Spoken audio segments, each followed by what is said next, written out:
Good afternoon, ladies and gentlemen. I hope you are enjoying the Transport Logistic Munich Fair this year in this special format, and I thank you for joining us today in this company session of Port of Antwerp. My name is Luc Arnouds. I'm Director, International Relations and Networks of Port of Antwerp, and I will be your moderator for 3 hopefully interesting and inspiring dialogues. Dialogues on topics and challenges such as energy transition, the Green Deal, circular economy, as well as securing and transparency of supply chains. What is the approach and policy of key supply chain partners like DB Cargo and Kuehne + Nagel? How does the Port of Antwerp position itself within these complex realities? 3 dialogues today, and we are happy to welcome on our virtual and physical stage 2 distinguished leaders from key supply chain partners, Mrs. Sigrid Nikuta, CEO and Chairwoman of the Management Board DB Cargo, Mr. Tobias Jerschke, Managing Director, Kuehne + Nagel, Belgium and Luxembourg, and from Port of Antwerp, Mr. Jacques van der Meijere, CEO, Mrs. Ingrid van Streels, Business Development Manager, Shippers and Forwarders, and Mr. Elmar Ockenfels, Port Representative for Germany and Switzerland. A warm welcome to you all. Dear ladies and gentlemen in the audience, please feel free to raise your questions in the chat box if you want. For our first dialogue, we welcome Mrs. Sigrid Nikuta, CEO DB Cargo, Europe's largest railway operator, and Mr. Jacques van der Meijere, CEO. Mrs. Nikuta, welcome on our virtual dais. You are doctor in psychology, you are board member for freight transport in the DB Management Board, and you are CEO of DB Cargo. You are an example and a role model to many businessmen and women. It's a great pleasure to have you here today. Good afternoon from Germany. Good afternoon from Berlin. Thanks a lot for inviting me to this exciting discussion. Thanks a lot. Thank you. Mr. van der Meijere, you are the CEO of Port of Antwerp since 2017, and before joining the port scene, a prominent person on the Belgian energy scene, but also a very inspiring businessman, not only to your team, me being a humble servant of that team, but also to the broader business environment in Belgium. Welcome as well. In our discussion, we will touch upon 3 subjects, and let's start with the first topic of today, which is how to concretize our joint initiatives in regard to the Green Deal. How can we make our initiatives within the Green Deal attractive for our customers, transporters, shippers, forwarders? So, a first question to you, Mrs. Nikuta. You have been talking about this subject with our CEO a few months ago. Can you maybe start by telling us where you stand today in this and which other initiatives DB Cargo is taking in order to concretize the Green Deal? Thanks for inviting me to this discussion. Maritime transport is really an exciting segment, and I'm very happy to be with you in this discussion. In Germany, we have a saying, a political saying or political claim for the last 50 years, freight on rails. But in reality, we see that the opposite has happened. Instead of freight train on rail, we see freight on the road, at least for the last decades. But by now, I think we all feel that we are in a time of change. And no doubt, transport on rails will be a part of this game changer. Because freight on rail means 80 up to 100% less CO2 for the whole supply chain. And we have to bear in mind that a product is only green if the whole supply chain is green. And that's important. The whole supply chain must be green. Let me give you an example of our all-day life. If you buy organic cereals in an organic shop, then it's not sufficient. You have to keep in mind the supply chain. If this organic food is transported by diesel trucks through the whole of Europe, then it's no longer an organic product. And so I'm very happy that Mr. van der Meeren and me, we discussed how to develop our business partnership. DB Cargo offers a dense network to the hinterland, and we are a market leader with our subsidiaries, Transfracht and the Albatros network. And this was the starting point of our discussion. Because in my opinion, it's so important that the ports, and of course the port of Antwerp is one of the biggest in the world, develop its climate-friendly side.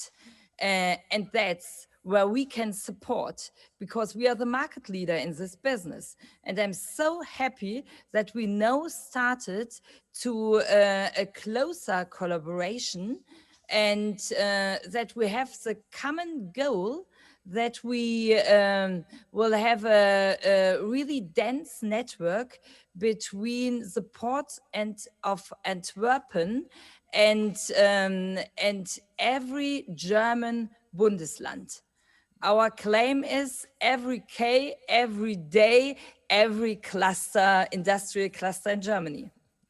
It's clear that you're offering a great product to your customers with these multiple connections, but how do you translate the green message in your proposition towards the customers?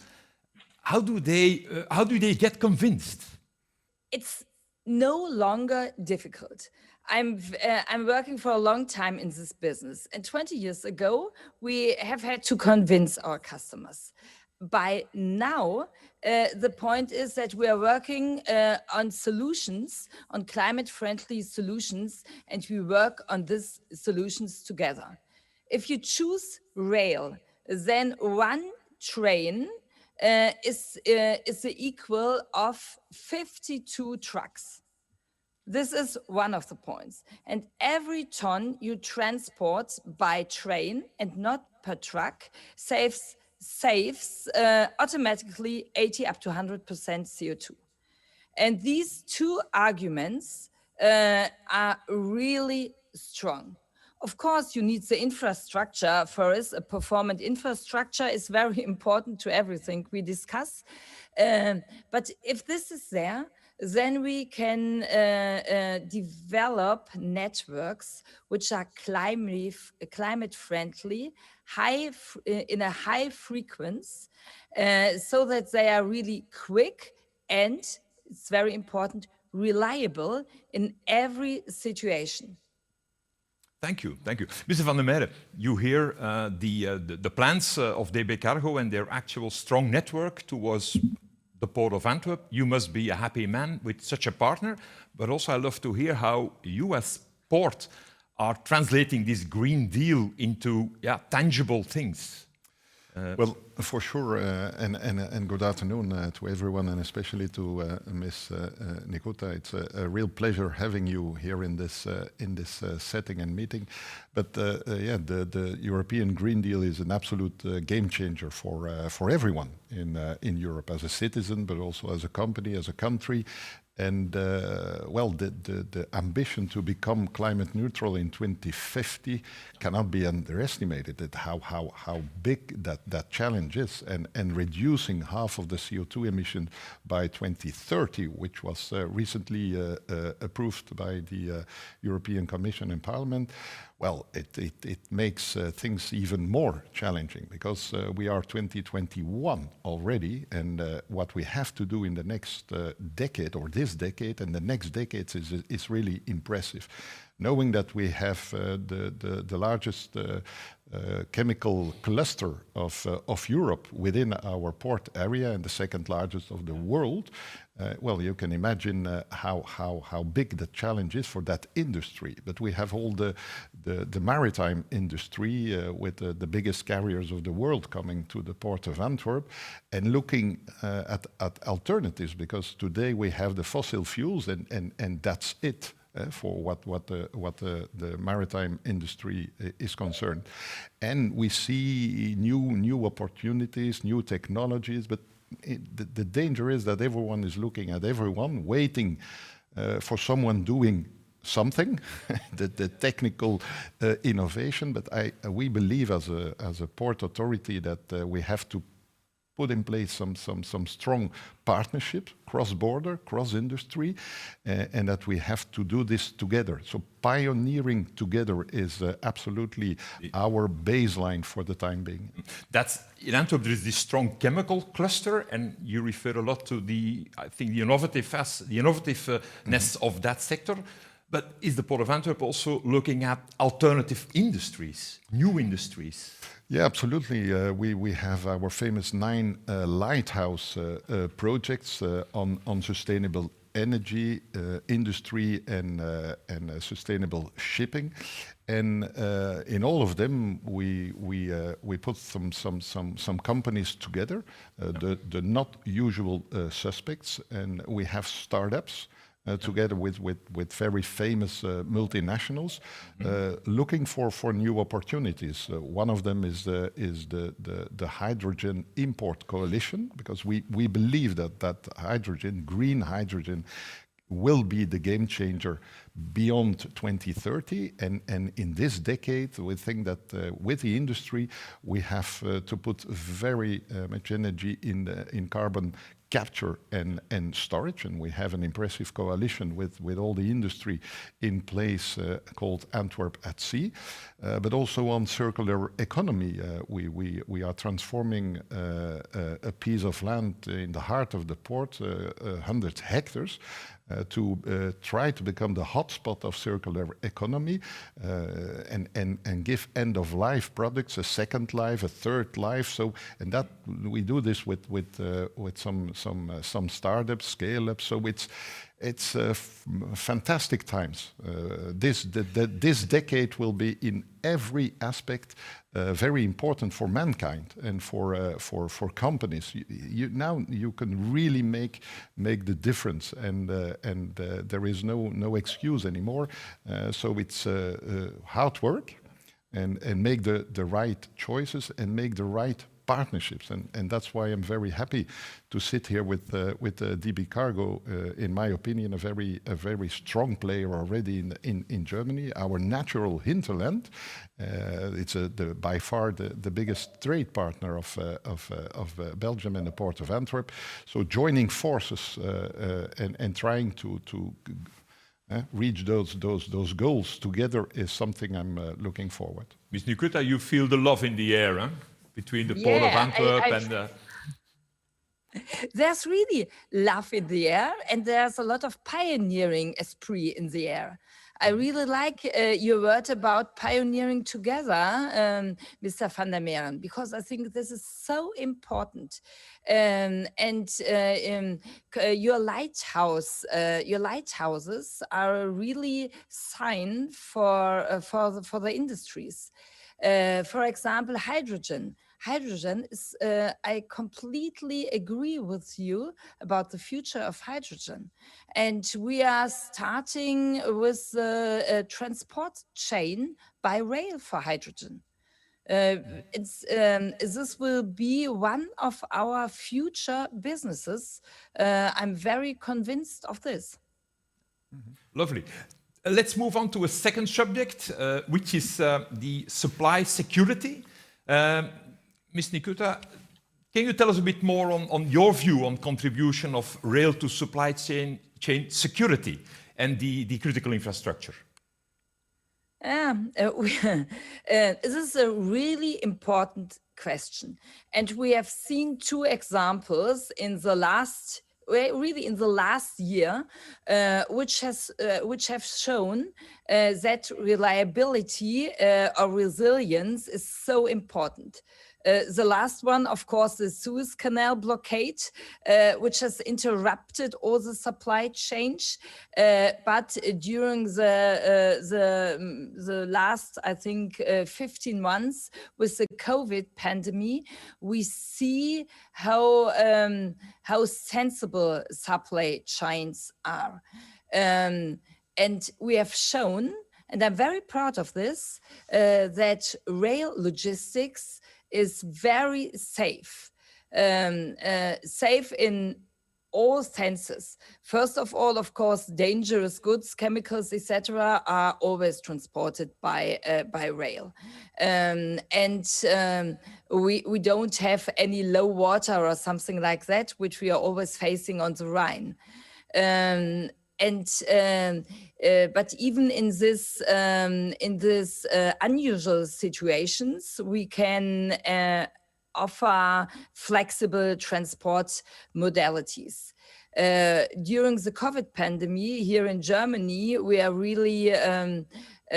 really discussed the cross-border lockings, and there have been big really congestions on every border with hundreds of trucks, and our trains passed every border without any problems. So we have had a really reliable supply chain to every country in Europe and even to China during the whole pandemic situation. I think these are really signs for reliability and for safety in supply chains by rail. Do you feel the customers are more convinced now because of these, the COVID situation, which created the necessity to look for alternatives? Yeah, you're quite right. We have had we have had many discussions with our customers. I think one lessons learned from these situations is you must have alternatives. It's not the one way of transport, but you must have alternatives, and the price is only one aspect of the supply chain, not the only aspect. Reliability, safety, climate friendliness are the other aspects. And this is why I'm very optimistic that even in branches which are not so used to transport by rail, we will have a renaissance of rail. But I think this is not the case in the port of Antwerp. Here we have a very good cooperation, and with your container business, with your chemical business, of course, you are one of the biggest player also for DB Cargo in your business. Mm-hmm. Thank you, Mr. van der Meijden. How can ports play a role in securing this supply chain? How can we support also the initiatives of companies like DB Cargo? Well, here again, I think it's a partnership, and it's pioneering together, working together, and the Port of Antwerp can be the glue that forges partnerships. And there again, it's since my arrival here in the Port of Antwerp 4 years ago, I'm looking at the modal split figures, and especially to the rail figures, and it's really a frustration to see them at this very low level, and it's every time over-promising and under-delivering, because we announce every year that it will move in the good direction, but it's not the case. So we had some very tough, strong discussions with one key player, in my opinion.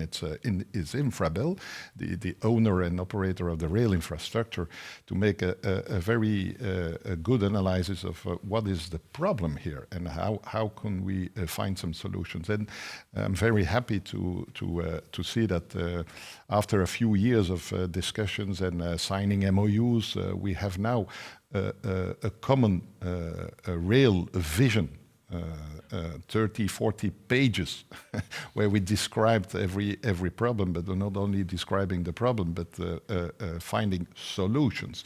And we have now 7 in our common vision, 7 pillars where we have action plans for the coming months, years together. And I think that will make the difference. That's an important building block in the modal split towards doubling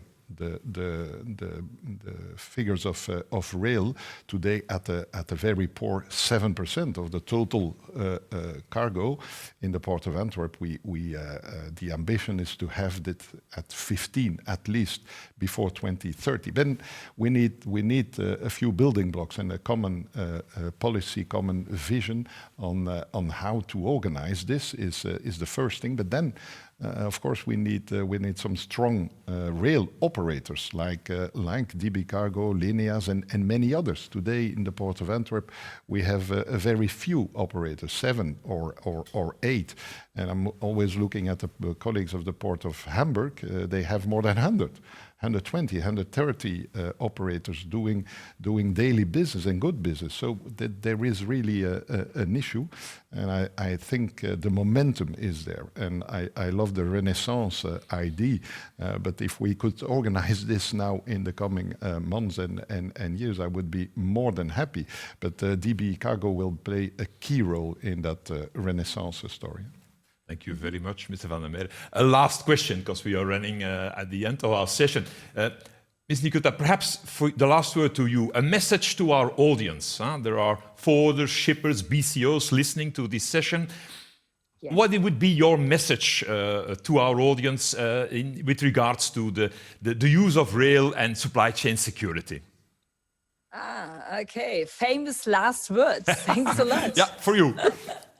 For me, yes. In my opinion, the success of a port depends on its rail connection. And I think we agree that ports need to be climate friendly in the future. And climate friendliness means, like Mr. Van der Meer has already said, means a higher modal split of rail transport. And in the moment, we have this momentum. This momentum of change. We can use it. And even if there is a decade of not so much success, by now we have the possibility to change and to start the decade of success, the decade of rail. The EU has already announced the year of rail. Perhaps we can announce the decade of port and rail. And DB Cargo is ready to explore the potential with the ports and to explore, of course, the potential of the port of Antwerp also on rail. Mrs. Nikota, thank you very, very much. The decade of port and rail, that's the message to the audience. Thank you, Ms. Nikota. Thank you, Mr. Van der Meer, for your insights and beautiful remarks. Thank you again for being with us. And I address the audience now. Please bear with us. This is the end of the first session, but we will be back in a few seconds for our next dialogue.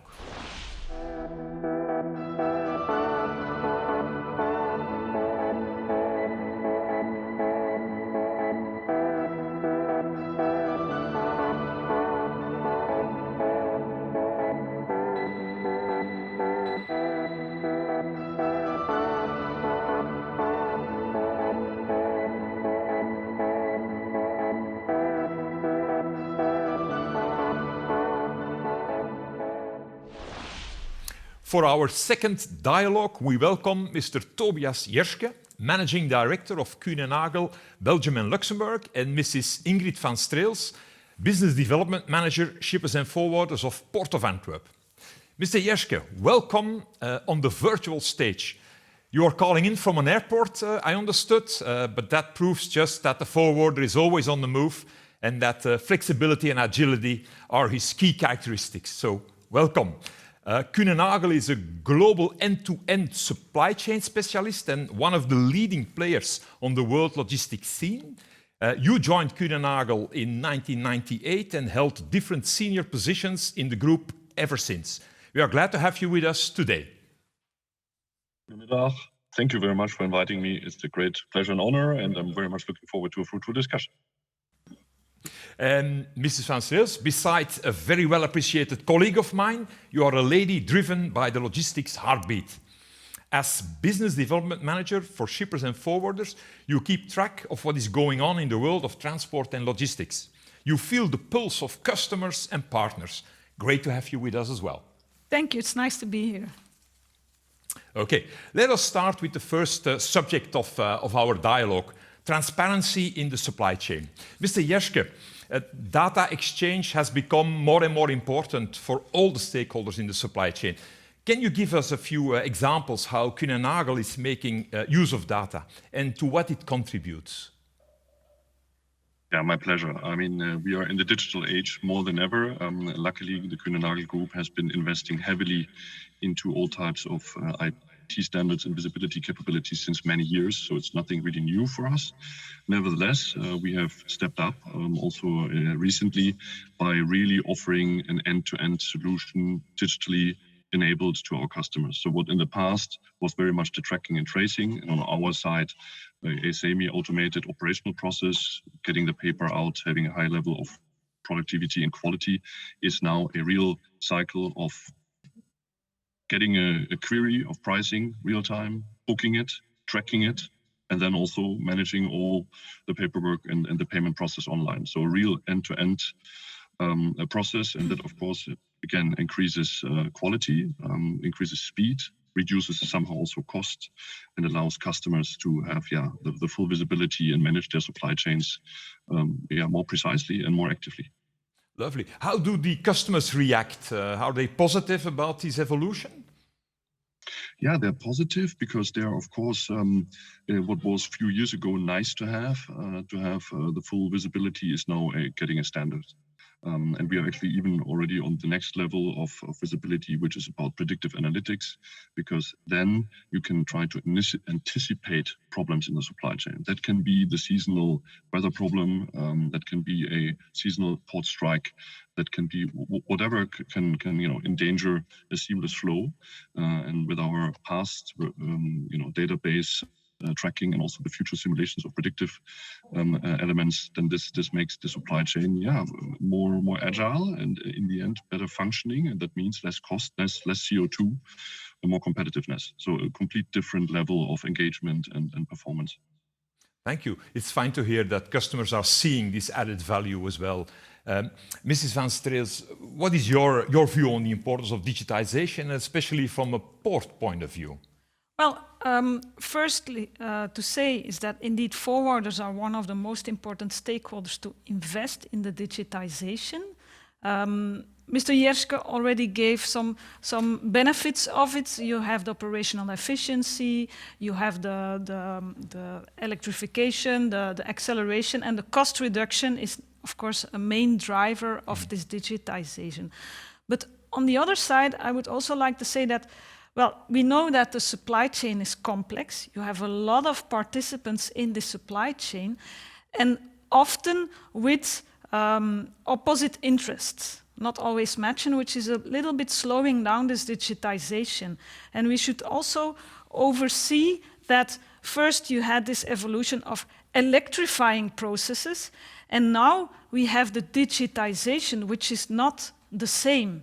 And we have to really push to have a digital process, and that's where a port authority can also step into it, and that's exactly what we are doing, is giving the push to digitization, and the first step is to share data and to create this transparency.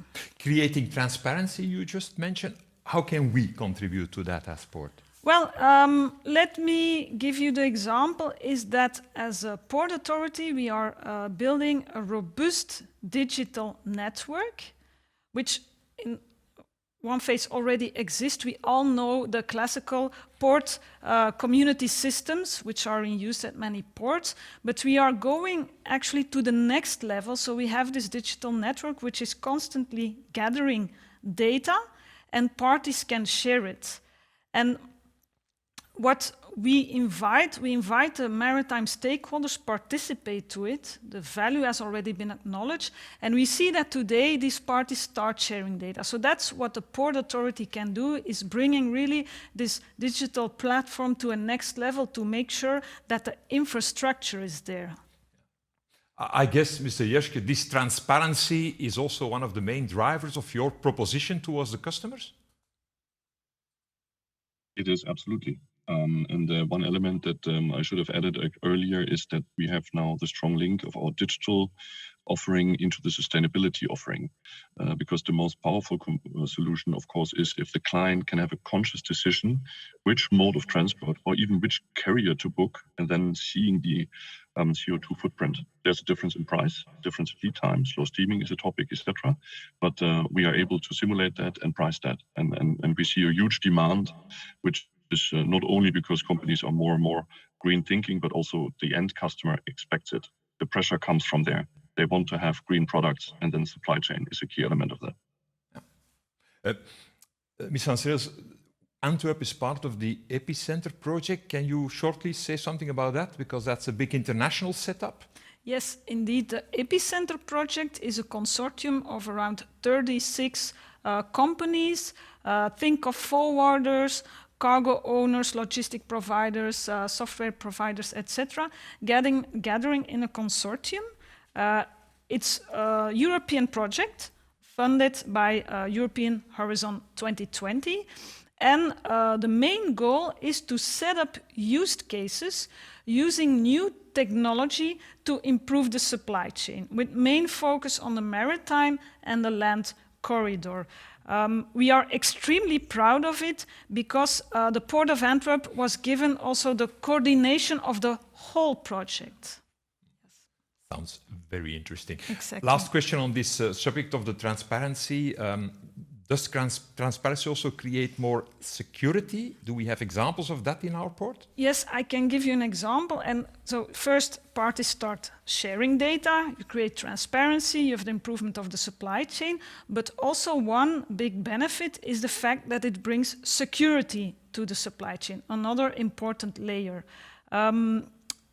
I try to explain it very briefly because it's a long process, but I already explained you the fact that we are bringing our digital platform to a next level, so new tools are being created, and one important step, the first choice we made, is to digitize the, let's say, the old school PIN code process existing for import containers, picking up containers, which you receive a code, an 8-digit code to pick up a container, etc. So that's a perfect example of an old electrified process because a PIN code was being shared to parties on a digital way.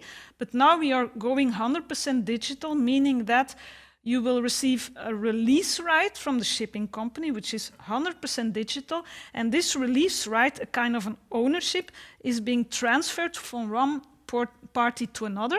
At the end, the driver in his truck will receive the release right, has to identify itself on terminal with name and identification, and is able to pick up the container. So it's a full 100% digital process with participation from all stakeholders. So that's for us the next step on data transparency, sharing plus security. Okay, great. Mr. Jerske, do you want to give a comment on that last aspect of security in the supply chain? Yeah, I mean, not only security, in particular, we are extremely happy that Port of Antwerp is investing into this digital footprint. We are, as a global leader in sea logistics, are, of course, fully part of it, fully supported, because there's nothing worse if you have a broken supply chain where the paper in the process suddenly pops up again. So fully supported. Yeah, and in terms of security, it's not only, I mean, digitalization is not only supporting physical security, that you have real-time alignment and, you know, all connected backup systems and alarm systems, etc., but also, of course, the data security itself, because that will probably be in the future a differentiator, that you have very secure data systems which are not attackable, don't go out of service, etc. Loud and clear. Let's move on to a second subject, e-commerce. Booming business, but I guess there are unique challenges to overcome, high customer expectations, a complex supply chain to manage. So, Mr. Jerske, question to you first. Kuehne+Nagel has a very strong position into the market when it comes to fulfillment operations. Curious to know more about that first. Absolutely. So we are with KN Belgium, also KN Belux, the Luxembourg organization, but in particular Belgium, very proud to be the competence center in Europe for Kuehne+Nagel in terms of e-fulfillment solutions. It makes sense for a lot of reasons. First of all, we are in the heart of Europe. The lead times are perfect. The access to all modes of transport are perfect. And in particular, we have the right customer base, the right technology, and the right staff in order to bundle it to a powerful solution.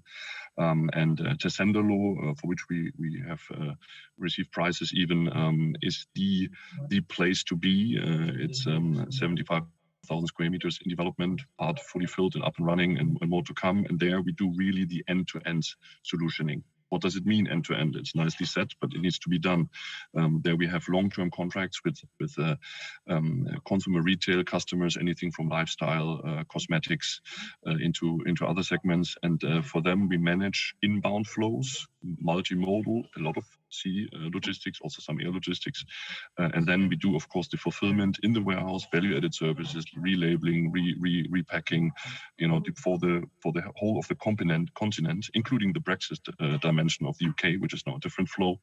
And then we manage the outbound. That can be anything from groupage shipments or express shipments with a quick lead times out of Belgium. So a very, very powerful solution. And again, visibility over the web, so that our customers at any point in time know their stock levels, that it's their front end of selling is well managed with our logistics back end. And there's of course huge growth coming, and COVID actually accelerated that growth because more customer groups, much more private users now go online, and that means there's a much higher double-digit growth pattern to be expected in the future for these solutions. Was Kuehne+Nagel ready for this sudden extra growth? How did you cope with the emergence, the strong emergence? Honestly, it's a challenge because the human element is still key. Technology without smart people that can use it has its limits. And indeed, in times where a growth rate that was planned to be 50% goes to 250%, is then putting challenge on the organization to get the staff in place, to organize the third shift, the weekend shift, etc. So that is clear. But that is a moment where an entrepreneurial company can show that it's agile, that it's also enriching jobs. So we were able to move certain parts of the team from areas which were more impacted negatively by COVID, retrain them, and then move them into more booming e-fulfillment operations. And that's then, of course, a wonderful situation because you secure staff, you increase the employment while securing the solutions and the performance to the customer. So yes, not easy, but we master and we are proud of that. Congratulations for that. Ms. van Streels, how did the port react to this emerging e-commerce? Well, indeed, this e-commerce is booming today, the whole year long. It was there before already. E-commerce for us is one of our commercial priorities, so we really focus on this e-commerce. And what does that mean is the fact that we all know that this e-commerce is coming with unique challenges. I mean, we are all a consumer. You buy something today, you pay it, you want it tomorrow. That's what we expect from this supply chain. So if you go back to the beginning of the supply chain, there's an extreme pressure on it. It comes with new procedures, also new customs procedures, which have to change, etc. So at our port, we have invested in this knowledge, so knowing what consumers are expecting, what is happening. We have a team with specialists today, which we are proud of, and we can help companies to explain them how to settle their e-commerce in Belgium, how to bring them in contact with our companies like Kuehne+Nagel in Belgium to bring them in contact. We can help them with questions on customs procedures, etc. So we have a full team on board with us to assist in this industry. E-commerce is no longer a pure air freight business. It's more and more a combination of air freight and sea freight and even rail freight. So a question to both of you. Mr. Jerske, how is Kuehne+Nagel organizing, managing this combination of different modes for e-commerce? Yeah, I mean, that is in a way our strategy since several decades to develop multimodal integrated end-to-end solutions. So our visibility tools, of course, operate across all modes and all carriers. And again, there's the human element. If the complexity is particularly high, then we install even dedicated control towers. So these are then teams that are really monitoring very, very precisely all steps in the supply chain. And whenever there's something, coming up, then they can react. They can switch, mode the switch, or just advise at least the customer and backfill from other warehouses, etc. So it has never been so complex, but on the other hand, never been so exciting, and that attracts talent. So we now get people on board into Kühne+Nagel that probably 10 years ago would have never thought about going into logistics. So that's also the positive side of it. Again, agility. It's wonderful. Mrs. van Strils, we are Antwerp Port. How can we get this integration of air freight and sea freight done? It's a good question. You could perhaps think that we want to compete with air freight, which is not the case. We see it really as perfectly combinable. We learned also that like e-commerce players need this flexibility to use both transport modes. So you want them to be flexible to perhaps send smaller parcels via air freight, but if you think of more voluminous parts like furniture, gardening tools, etc., will be sent more and more via maritime freight. So as a port, today we choose to collaborate with these channels or corridors, how you would like to call it, to say, listen, Belgium has a central location into Europe. Our port has a central location into Europe. It's land inwards located. We are a very small country. There's nothing we can change about that, but it comes with the benefit saying that we are very close to borders, France, Germany, UK, etc. So what we do today is have partnerships with the nearby airports. We have two top airports, cargo airports in Belgium is Brussels and Liège. We work together with them to create smooth corridors using barge and rail. So there you also have the model shift, which comes into play, and we create these corridors. So it's working together and not seeing each other as competition. Okay. Mr. Jerschke, let's dream a little bit. We are coming to the end of our session, so then we can look forward. Would love to have your thoughts on how the future, say, 10 years from now will look like. What will be we don't have the crystal ball, but how could logistics world look like, say, 10 years from now? So first of all, we inside logistics actually don't really like to imagine that goods can be beamed, because then there's probably different positioning of a port operator or a logistics company that still likes to touch and feel goods. But apart from that, we will go to the next level of digitalization. There will be much more market consolidation.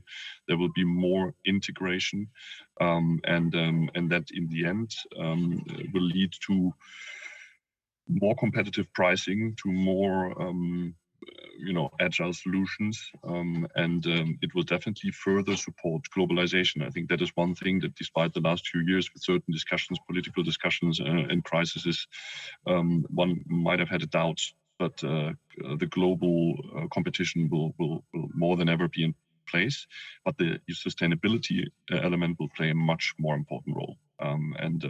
Luckily, Climate Conference Paris gets a new US boost. That's good for all of us, puts us under the obligation. And again, also in logistics, and Kühne+Nagel, by the way, is a very proud player. We have announced a very aggressive target that by 2030 we will be net zero carbon successful, and that means more heavy investments, and again, more optimization, because having less exhausts is one thing, but avoiding a transport is even better. And there's still too many ships half empty, still too many trucks not fully loaded, and so that element of optimization will definitely be good for humankind, but also good for our industry. Mr. Jerschke, thank you very much for these insights, and I hope you agree that I give the last word to the lady in the room. Mrs. van Strils, what is short your message to the audience? We have got shippers, forwarders in the audience. What would be your message to them now? Well, I would like to invite them to partner with us, to join our community. We are a community builder, so we want to listen to you, we want to talk to you, and please join us in our digital initiatives. Sounds very good. Mr. Jeske, Mrs. Van Streels, thank you very much for your contribution to the success of this session, a good continuation of the afternoon. Dear audience, please bear with us for the third and last part. See you in a few seconds for that.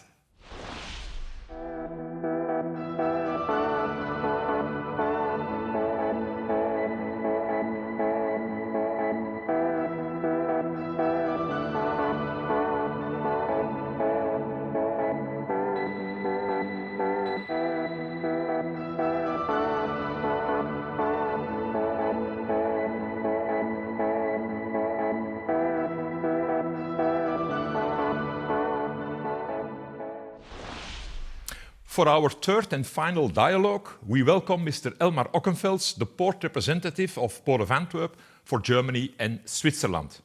Elmar, welcome to the virtual studio, and we are glad to hear your views on the different subjects touched upon by the two previous dialogues. But first, Elmar, what exactly implies the job of a port representative? Good afternoon to you, Luc. Yeah, my focus is on shippers and forwarders in Germany and Switzerland.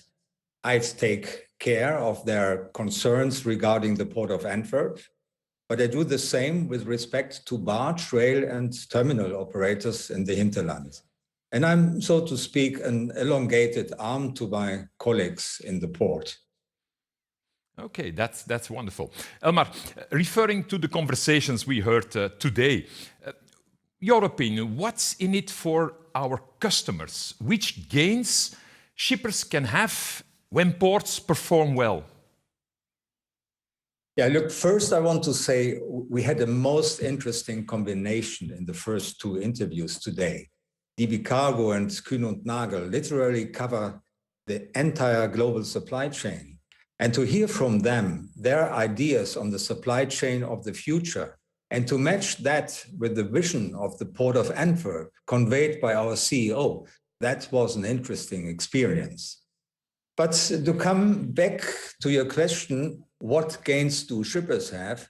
Shippers may have recognized that rethinking supply chain is the order of the day. Fact is, as COVID-19 still determines our life, in addition to sustainability, more attention is paid to the security and the resilience of supply chains. Maybe decoupling traditional supply chains is part of the solution to get more supply security. And in that case, ports play an important role as they dispose of buffers and storage facilities for most of the goods. This would help much better to react to volatilities. From your explanation, I assume that in this context, the key word is supply chain efficiency? Yes, I agree. Look, when we realize that logistics costs are part of the total cost of ownership, we understand that each saving and each expense, vice versa, results in a competitive advantage for the shipper or a disadvantage, respectively. And total costs of ownership are sometimes neglected when only the different haulage costs are compared. And quality costs due to longer transit times, for example, or delays not be considered at the same time. Using this total cost of ownership concept, Elmar, do you see a competitive advantage to shippers and BCOs to use the Port of Antwerp? That depends on certain conditions. I would say, what is the place of loading in India or in the United States, for example? What is the final destination in the German hinterland? Are value-added services required? And yes, in many cases, the Port of Antwerp contributes a real value to the value chain of a shipper or BCO. Can you give a few examples of that, Elmar? The e-commerce supply chain issue was referred to in the interview with Mr. Jerske from Kühn + Nagel.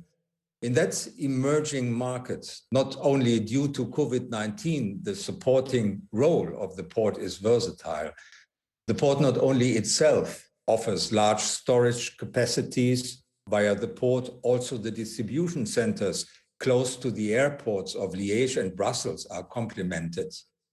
The added value for omni-channel suppliers now consists of frequent and reliable rail and barge services, for example, connecting the port with many distribution centers close to the metropolitan centers in the hinterland, in Germany and beyond, in Poland, Czech Republic, Austria, Switzerland, and France. A non-carriage by rail or barge is normally not affected by congestions or any other disruptions. And barge and rail are sustainable transport modes by definition. And in our new hinterland strategy, together with the operators, we constantly further develop these intermodal services. And at the same time, we encourage our customers to rethink their supply chain and to switch their road transports to rail or barge.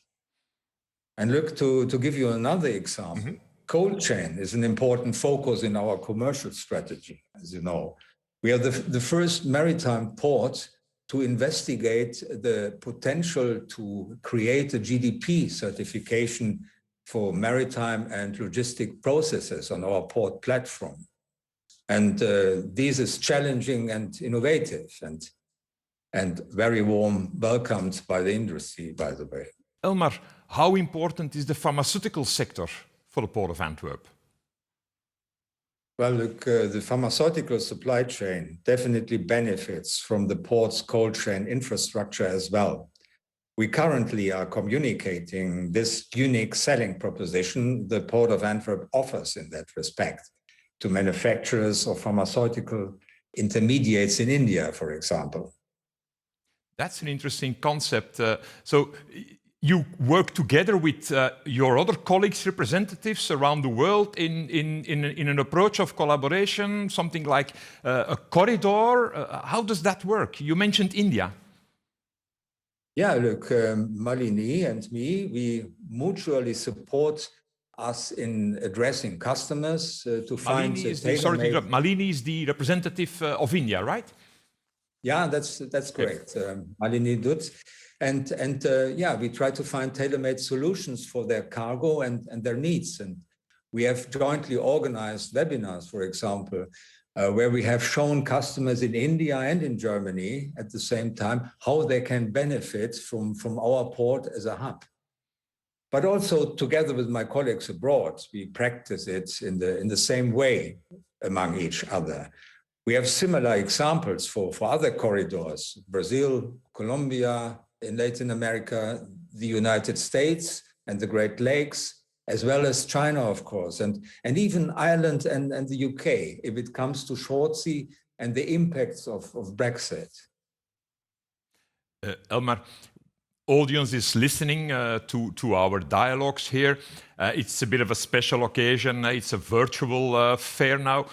Do you have a specific message you would like to convey to the audience in this company session of Port of Antwerp?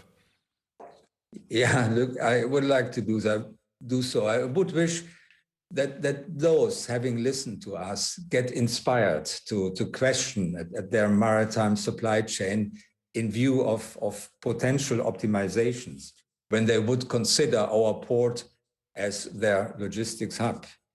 And secondly, I appreciate the dialogue with shippers, forwarders, and other stakeholders engaged in the supply chain in order to understand much better their concerns and to learn how we as a port can support them in becoming and staying successful.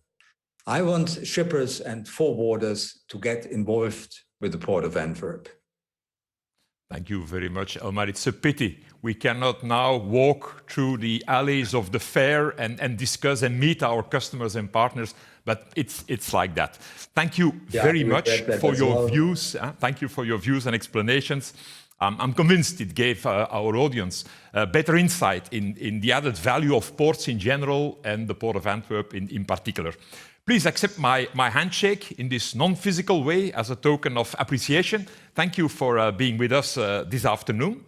Now I would like to close this session with a special word of thanks to the whole team that organized everything and made this event possible. Strong work, ladies and gentlemen, behind the scene. Dear speakers, their audience, their friends and partners, have a great continuation of the day. Thank you so much.